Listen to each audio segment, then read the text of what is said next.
Hoy vamos a hablar de la segunda parte de esta doctrina de la predestinación. Y les pido que abran su Biblia en Isaías 45, versos 9 al 12. Ahí están sus notas o también en las Biblias que tenemos a la mano, ¿sí? El tema de hoy es la soberanía de Dios, la predestinación y la soberanía de Dios, ¿ok?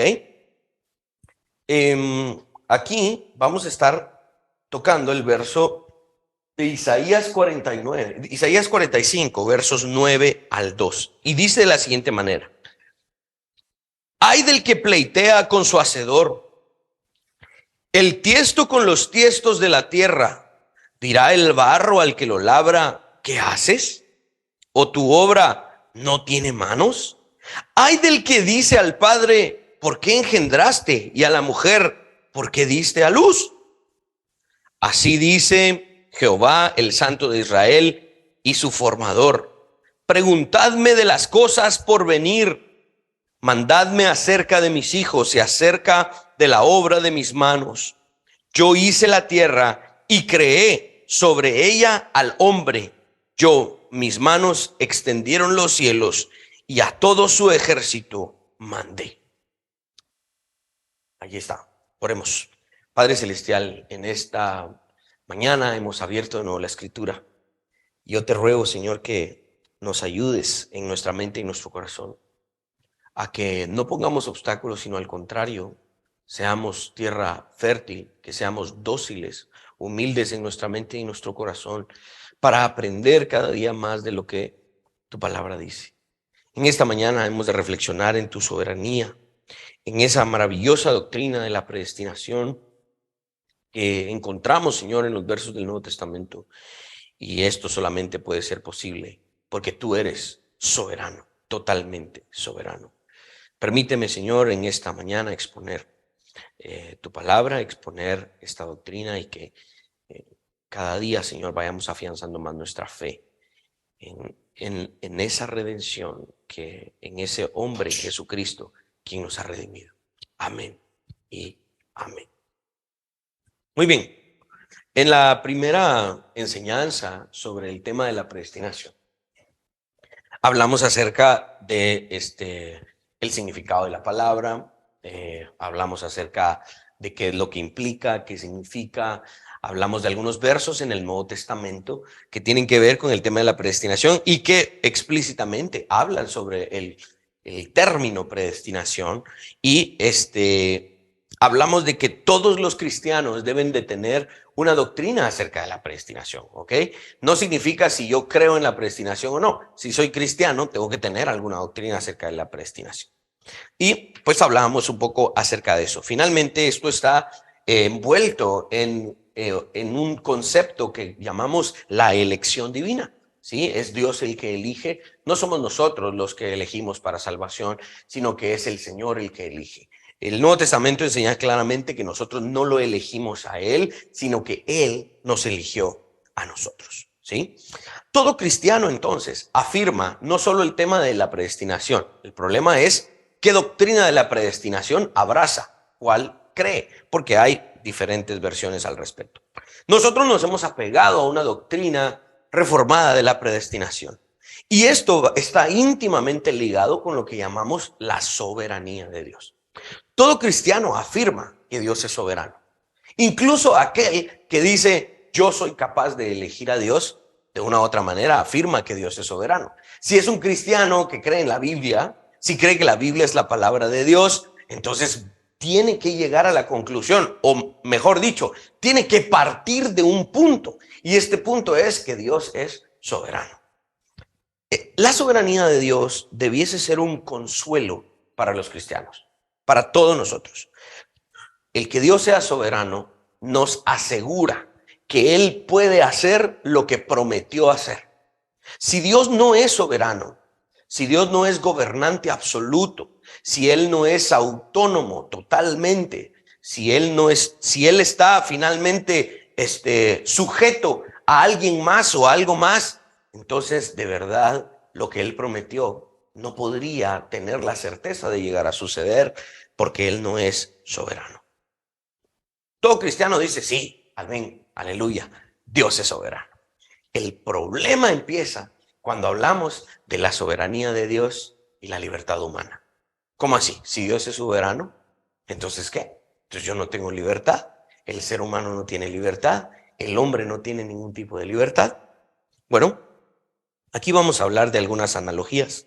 Hay personas que han utilizado analogías y partamos de que las analogías no siempre nos explican la totalidad de los conceptos, solo nos dan una luz inicial para poder entender mejor.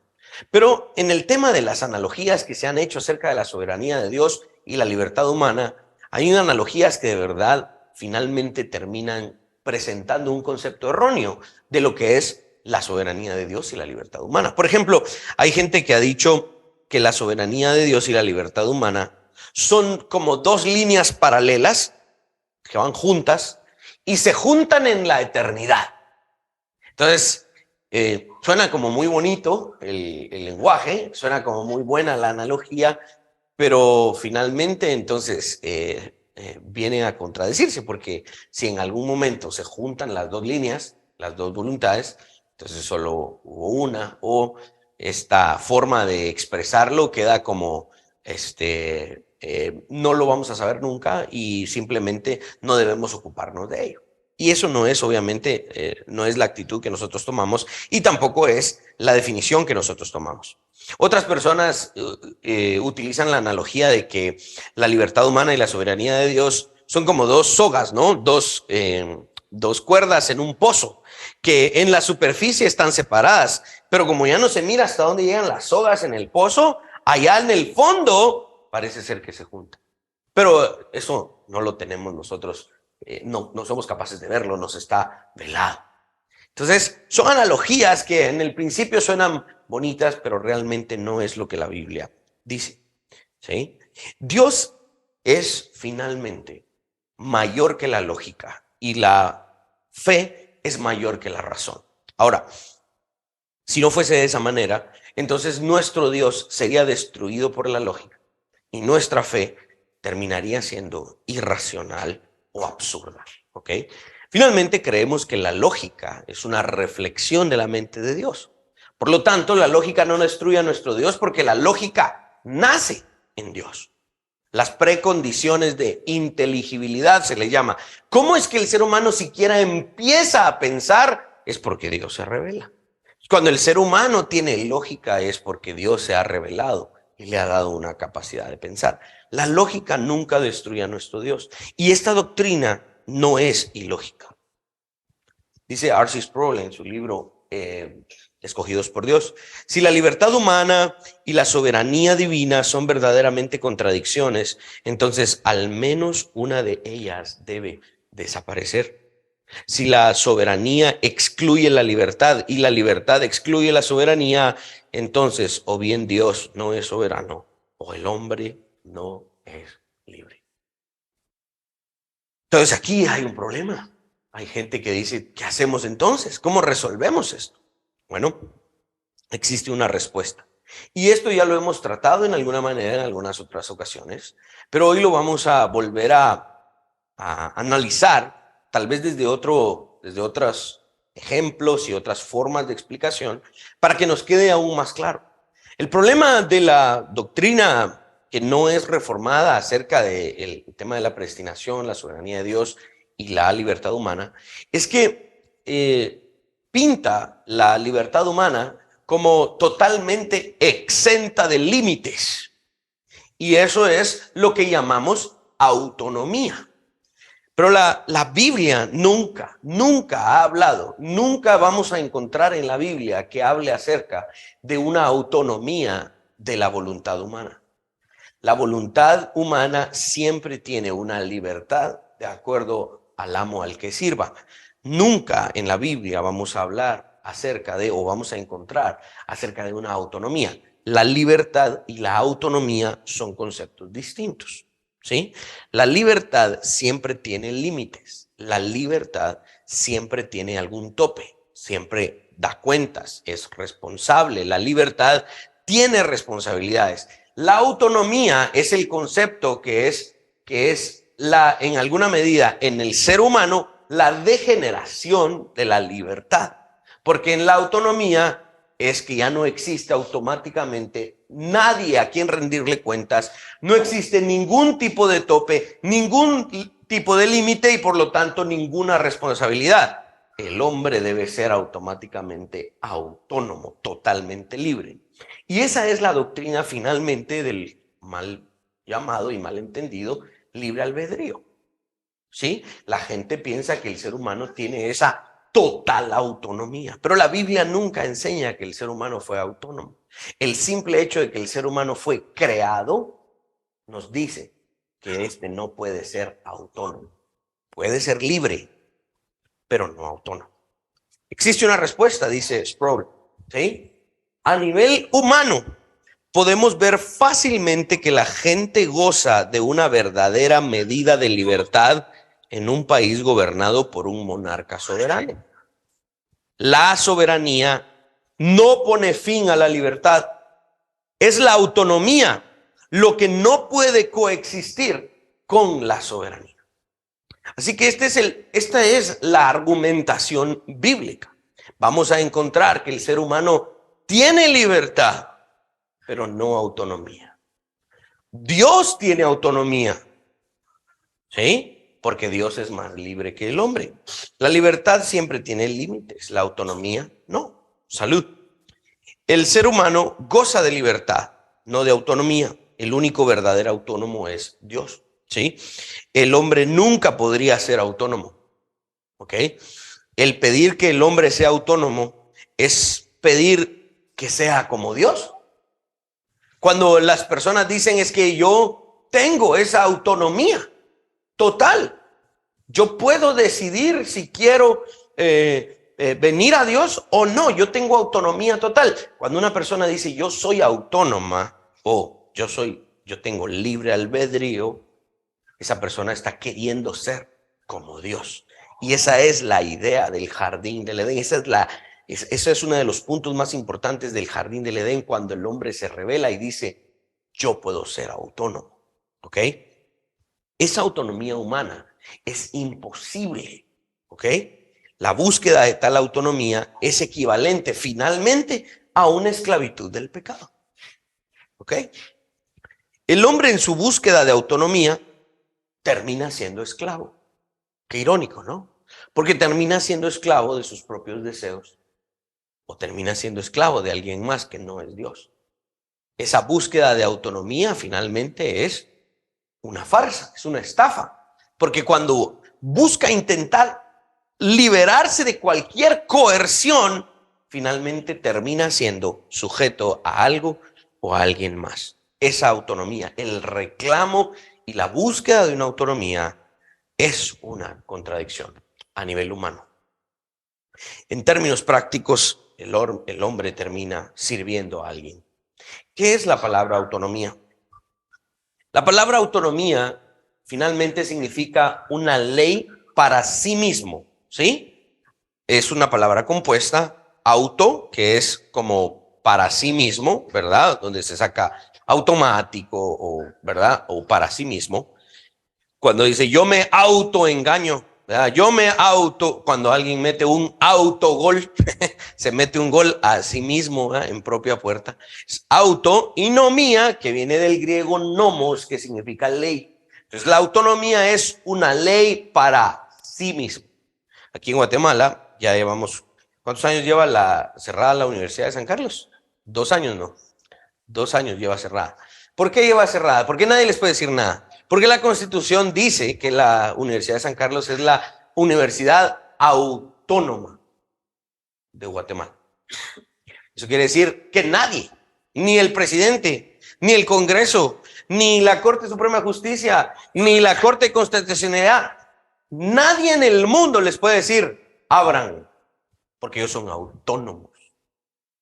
Entonces, nadie puede ponerse, hacen lo que quieren, ¿verdad? Entonces, dense cuenta, eso es algo, a nivel humano, ¿eso es algo bueno? No. Una autonomía a nivel humano nunca es buena. Y finalmente, esa búsqueda o esa declaración a nivel humano de decir, soy autónomo, autonomía, finalmente termina siempre, en cada ocasión, termina degenerando en pecado, en esclavitud. Es una contradicción. Esta autonomía significa que la criatura no le debe cuentas a nadie. ¿Sí? No tiene gobernante y mucho menos un gobernante soberano.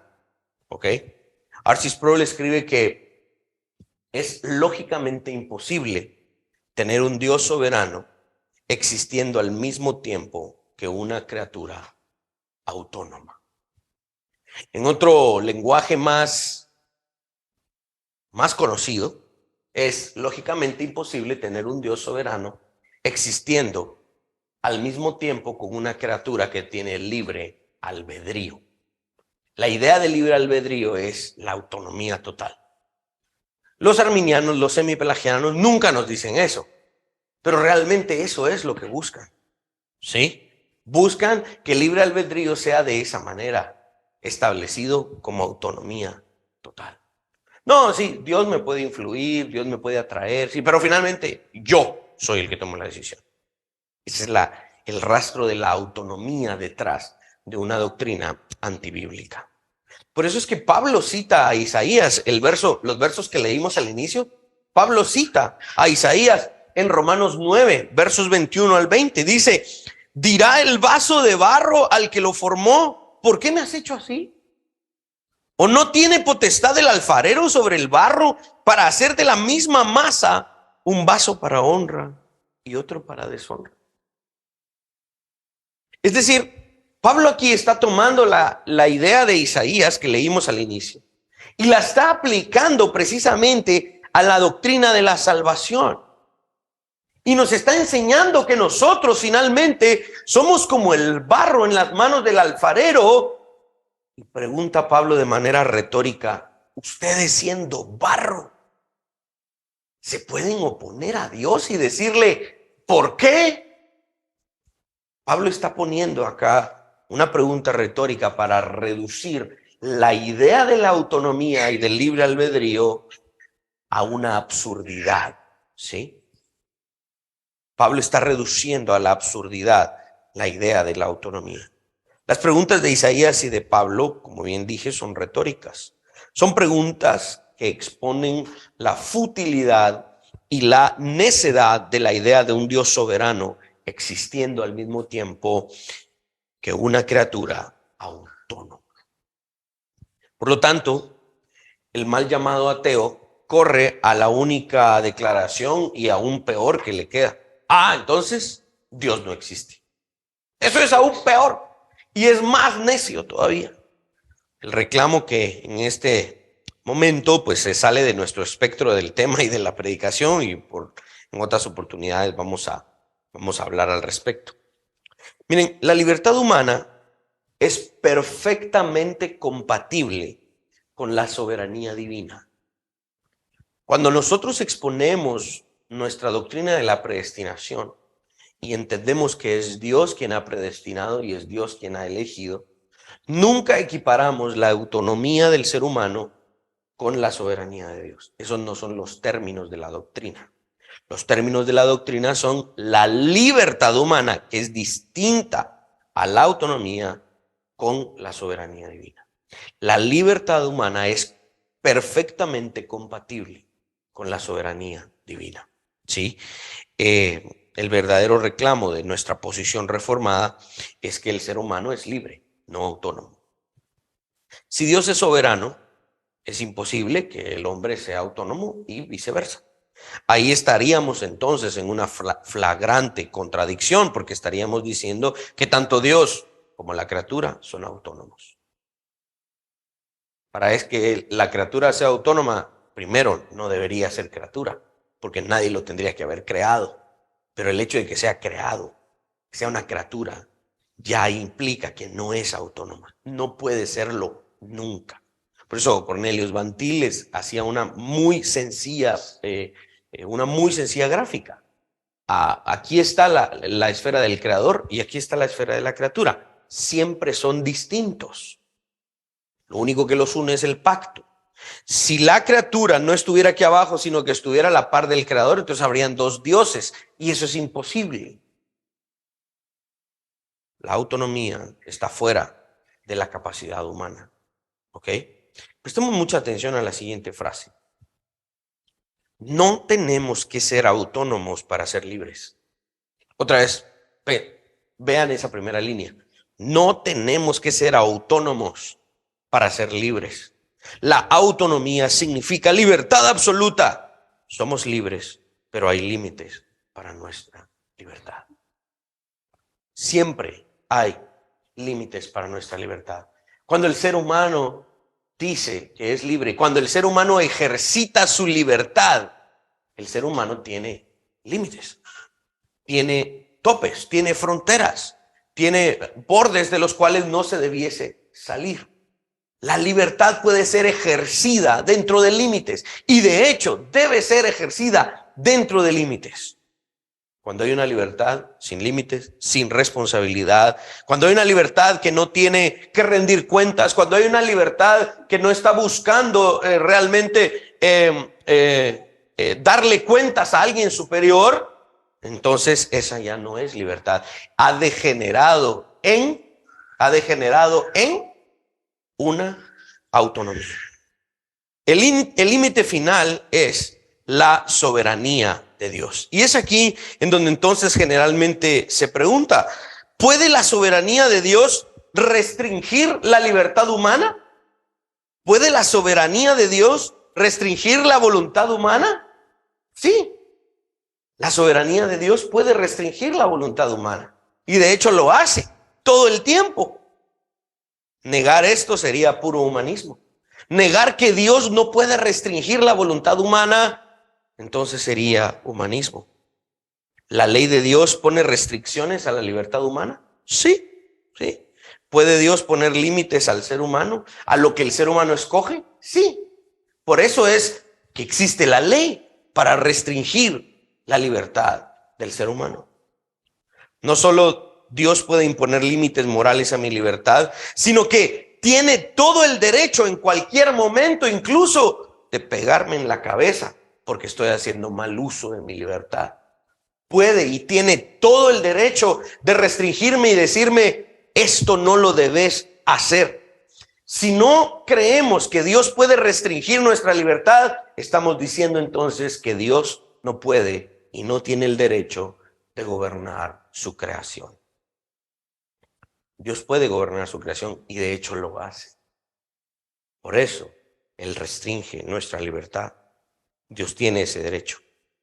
Por el contrario, la libertad humana nunca puede restringir la soberanía de Dios. Sí, Dios puede influir en nuestra libertad, Dios puede poner límites a nuestra libertad, pero el ser humano nunca puede decirle, Dios, ahí no te metas. Por eso yo no estoy a favor, por ejemplo, de aquellas declaraciones que dicen, es que tu voluntad humana es tan fuerte que ni Dios se mete con ella. Imagínense, si Dios no se hubiese metido con la libertad humana de Pablo, si Dios no se hubiese metido con la libertad de Nabucodonosor, que le quitó la razón prácticamente y lo convirtió en un buey que comía pasto. ¿Acaso Dios no puede influir en el ser humano? Claro que lo hace. Y cuando entonces Dios viola. Dios es soberano y dueño absoluto. ¿Sí? La libertad humana nunca puede restringir la soberanía de Dios. Esto es consistente con la soberanía divina. Si el hombre tiene esta capacidad, entonces Dios no sería Dios. Si Dios pudiese obrar si el ser humano pudiese obrar de tal manera que Dios cambiase sus designios, entonces Dios no sería Dios, sino que Dios sería un hombre más. Dios es libre, ¿sí? Dios es libre. Y el ser humano también es libre. Pero Dios es más libre que el hombre. Si la libertad del hombre va en contra de la libertad de Dios, es el hombre quien sale perdiendo, no Dios. La libertad de Dios restringe la libertad del hombre, no al contrario. Para aclarar más esto, vamos a ver tres conceptos. Número uno, la contradicción. Y la ley de la no contradicción en lógica dice, por ejemplo, A no puede ser menos A al mismo tiempo y en la misma relación. Esto lo hemos hablado, ¿no? Por ejemplo, yo no puedo ser padre e hijo al mismo tiempo y en la misma relación. ¿Cómo así? Yo soy padre, tengo 2 hijos, y también soy hijo porque tengo a mi mamá. Entonces me estoy contradiciendo. No, porque soy ambas cosas, pero no en la misma relación. Mi relación con mis hijos, aquí soy padre, y en mi relación con mi mamá, soy hijo. No me estoy contradiciendo. Soy lo mismo, pero soy la misma persona, pero no lo estoy haciendo al mismo tiempo y en la misma relación. Yo no soy padre e hijo de Josué al mismo tiempo. ¿Sí? Ahí sí habría una contradicción. ¿Sí? Entonces, la fe cristiana y en el debate de la predestinación y de la libertad humana, no hay contradicción. ¿Por qué? Porque el ser humano es libre. No se le está negando la libertad. Pero en su término humano tiene esa libertad, una libertad que algunos teólogos llaman creatural. ¿Ok? Pero en relación con Dios, el ser humano no es soberano. Es libre, pero no soberano.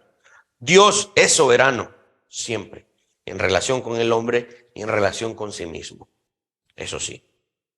Ahora, el segundo concepto que hemos hablado bastante es el tema de la paradoja, ¿no? La paradoja es una contradicción aparente, pero al examinarse más detenidamente vemos que tiene resolución, vemos que tiene solución. Por ejemplo, la Trinidad. Dios es uno en esencia y en 3 personas, y 3 en personas. Es una esencia y en 3 personas. Eso es lo que dicen los credos, ¿no? No hay contradicción en ello. Si dijésemos que Dios es uno en persona y 3 en esencia, ahí estaríamos contradiciendo. Pero la Trinidad es una paradoja, no una contradicción. ¿Sí? Es una paradoja en el sentido de que es un Dios en 3 personas. Es la misma esencia en 3 personas. Y cuando hacemos el diagrama, ¿no? El Padre no es el Hijo, pero el Padre sí es Dios. El Hijo no es el Padre, pero el Hijo sí es Dios. El Espíritu Santo no es el Padre y tampoco es el Hijo, pero sí es Dios. Entonces es una paradoja, no es una contradicción. ¿Ok? La paradoja, dicho de una manera un poco más técnica, la paradoja es un dispositivo de discurso bíblico, teológico, filosófico, literario, que nos permite armonizar 2 verdades aparentemente contradictorias. Pero de alguna manera se logra. Es una paradoja. ¿Sí? Es una figura del discurso.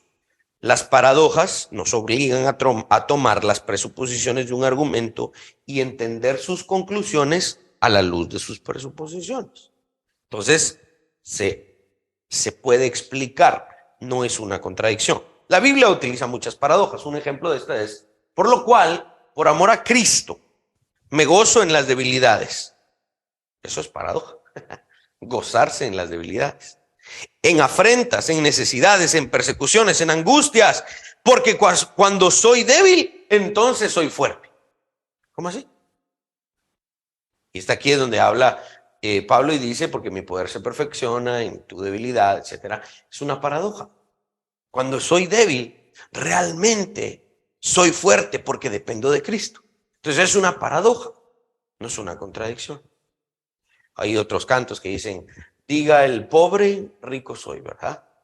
¿Cómo así? Sí, tal vez en esta vida yo no puedo tener dinero, puedo de verdad estar padeciendo muchas penurias, pero si tengo a Cristo, realmente tengo una gran riqueza. Es una paradoja, no es una contradicción. Y el tercer concepto que quiero analizar es el concepto del misterio.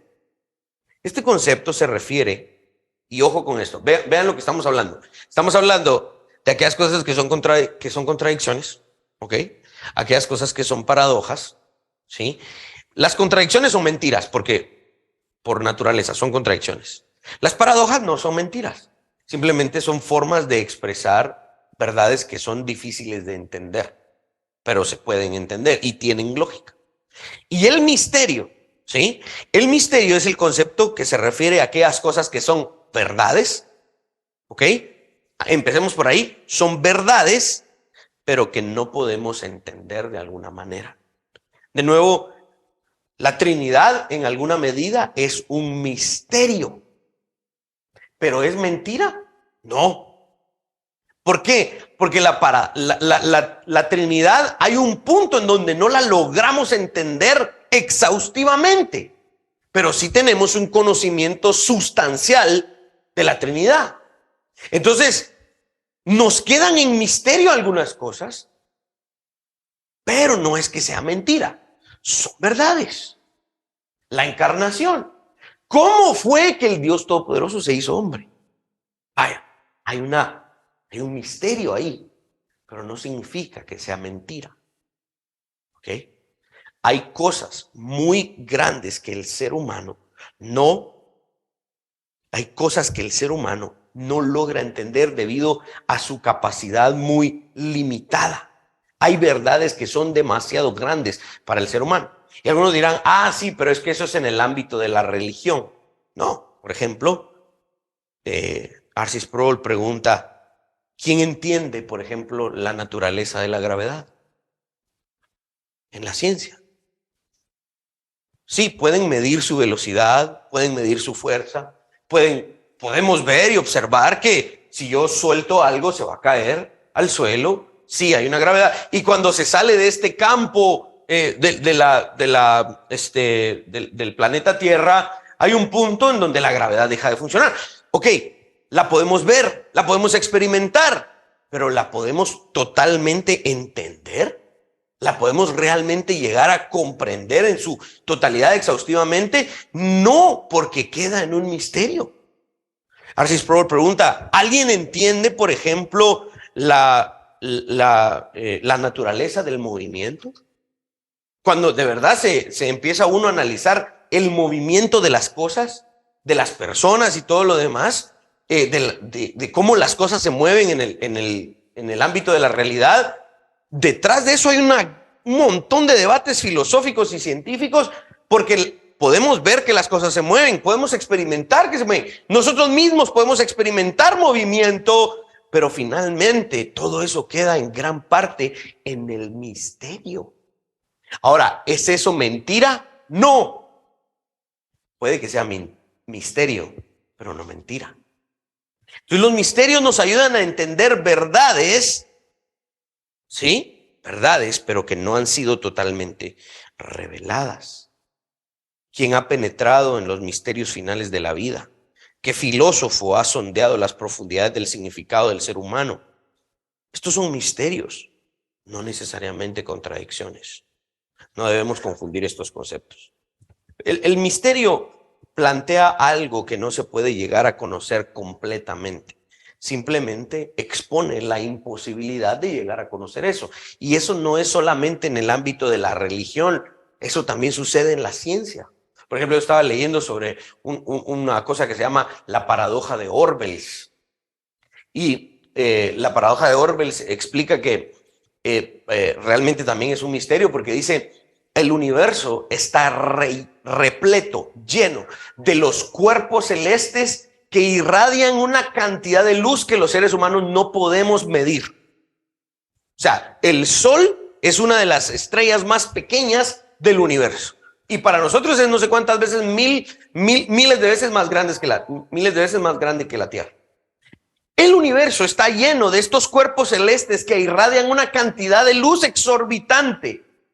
¿Por qué el universo sigue siendo un lugar oscuro? Porque cuando vemos al universo, lo vemos como un plano negro. Si toda la luz que hay allí, entonces exponen una paradoja, exponen un misterio, porque la ciencia no sabe revelar esas cosas. Los misterios no son cuestiones solo bíblicas y filosóficas, y no son cuestiones solamente de la fe. Los misterios están en todos lados. Pero eso no nos lo dicen los científicos que son ateos. No les conviene. No les conviene. Finalmente, en el debate, cuando le dicen a Richard Dawkins, el ateo más famoso de hoy en día, y entonces el señor Richard Dawkins, ¿cómo inició la vida? Su mejor pregunta, su mejor respuesta es, aún lo estamos buscando. Para él es un misterio. Y se supone que es el hombre que representa el epítome de la ciencia en nuestro siglo. Y todavía permanece en muchos misterios. Los misterios son cuestiones de los cuales no podemos escapar. Los seres humanos estamos sujetos a muchos misterios. Y misterios no en el ámbito esotérico y de estos videos y ¿cómo se llama? Y series de terror y no, estamos hablando de misterios en el sentido de que nuestra mente, nuestra capacidad humana no ha llegado a entender completamente lo que hay ahí detrás. El misterio plantea algo que se puede llegar a conocer, pero no completamente. La contradicción expone una absurdidad, porque la contradicción muestra algo que nadie puede darle sentido. Al contrario, los misterios pueden ser entendidos. Por ejemplo, el Nuevo Testamento habla de cosas que estaban ocultas desde antes de la fundación del mundo. Y eran misterios que no habían podido ser entendidos durante mucho tiempo, pero de repente ese misterio se reveló. Por ejemplo, dice Pablo que el misterio escondido desde antes de la fundación del mundo y que ahora en estos tiempos lo hemos llegado a conocer, dice Pablo, es que de los dos pueblos, los gentiles y de los judíos, él botó la pared que los dividía y de los dos pueblos ha hecho uno. Vaya, durante el Antiguo Testamento eso era un misterio, pero ese misterio llegó a ser revelado. Hay cosas en el Antiguo Testamento que fueron puestas y declaradas como misterios y en el Nuevo Testamento llegaron a ser reveladas. Entonces el misterio se separa de aquello que es contradictorio, de aquello que es paradójico, porque el misterio sí tiene una resolución, una revelación. Hay cosas que habían estado en el misterio y ahora han sido reveladas. Y no sucede tampoco solo en el ámbito religioso, también sucede en la ciencia. Durante mucho tiempo no se sabía tal y tal cosa, hasta que tal científico logró descubrir que, era un misterio y ahora tuvo una revelación. Entonces es un concepto distinto, ¿no? Esto significa que durante tiempo algo no pudo haber sido entendido, pero no necesariamente fue una contradicción. Entonces los misterios son para todos. Y por eso dice Deuteronomio 29:29, las cosas secretas pertenecen a Jehová, nuestro Dios, mas las reveladas son para nosotros y para nuestros hijos, para siempre, para que cumplamos todas las palabras de esta ley. Terminemos esto con una frase de R.C. Sproul. Dice, todas las contradicciones son misteriosas. No todos los misterios son contradicciones. En la fe cristiana hay mucho espacio para el misterio, pero en la fe cristiana no hay espacio para las contradicciones. ¿Ok? Los misterios pueden ser verdades, las contradicciones nunca pueden ser verdades. ¿Ven la diferencia? Los misterios pueden llegar a ser verdades o son verdades que están ocultas. Las contradicciones nunca pueden llegar a ser verdades, porque las contradicciones son mentiras por naturaleza. En la fe cristiana no hay contradicciones. Pueda que haya misterios, pero nunca contradicciones. Parte de la doctrina de la predestinación puede que sea un misterio. Hay cuestiones ocultas. ¿Por qué en mi familia, a mí, a tales personas, Dios nos eligió, abrió nuestros ojos y vimos el Evangelio? ¿Y por qué a tales personas en mi familia no? No lo sé. Puedo llegar a hacer alguna investigación, puedo llegar a ciertas conclusiones, pero finalmente la razón exacta pueda que me quede en el misterio, pero no una contradicción. Esto es bien importante. Concluyamos.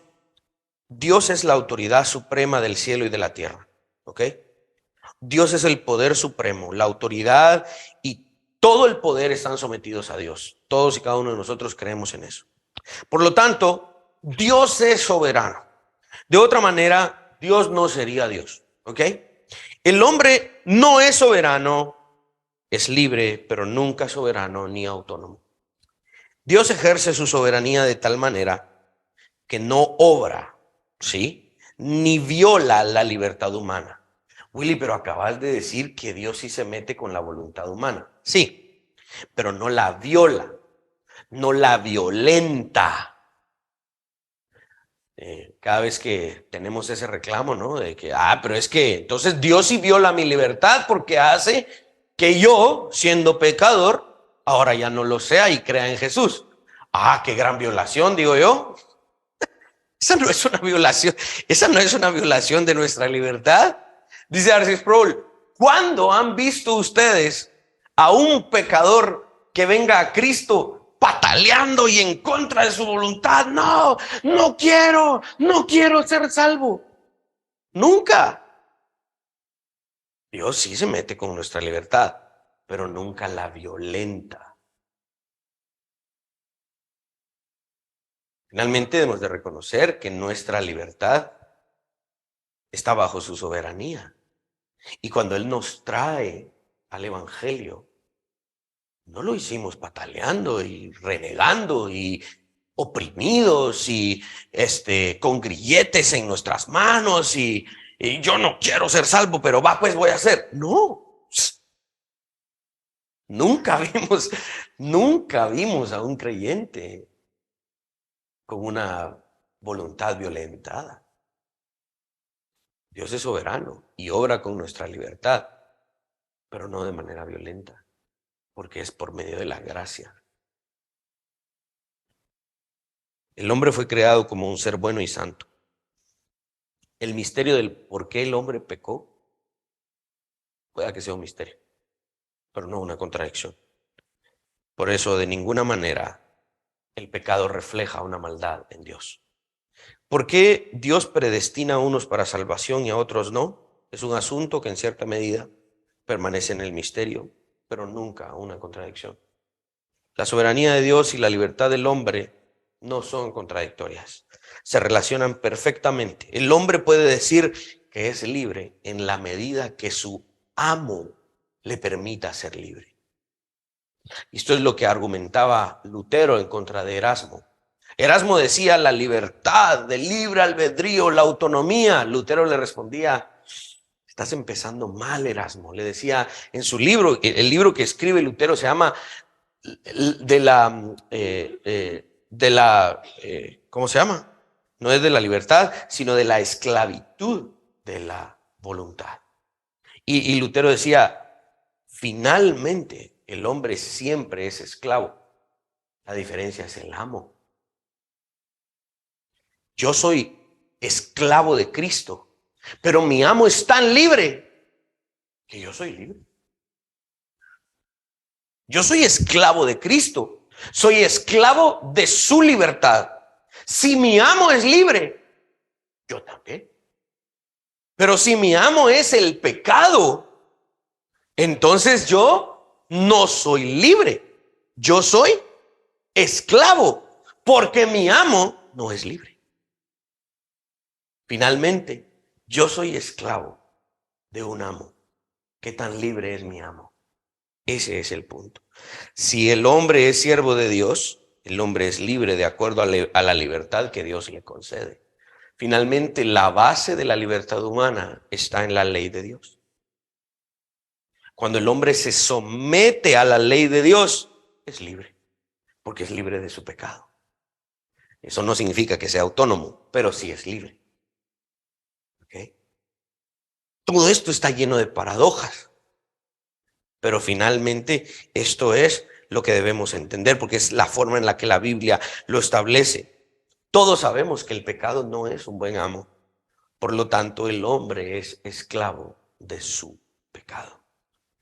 Y si alguien piensa entonces que el hombre es esclavo de Dios, ¡qué maravilla!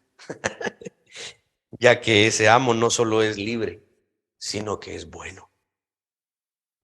Por eso la imagen del Antiguo Testamento No me quiero meter a eso porque de verdad hay mucha tela que cortar ahí, hay mucha mala teología ahí, en todo el tema de la esclavitud del Antiguo Testamento.